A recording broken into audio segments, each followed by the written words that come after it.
hindi namin malaman kung anong naging kasunduan ninyo sa pagkabayaran sapagkat inilagay po ang operasyon ng Studio 23 kasi naman doon sa consolidated report naman ng financial statement ng ABS-CBN. Kaya medyo magulo po eh. Pero ang tanong po ganito, noong 2015 po,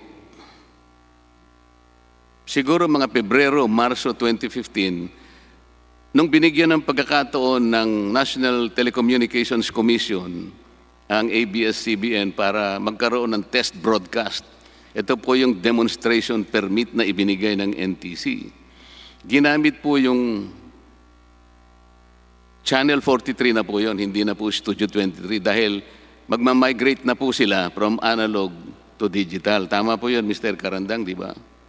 Tama po.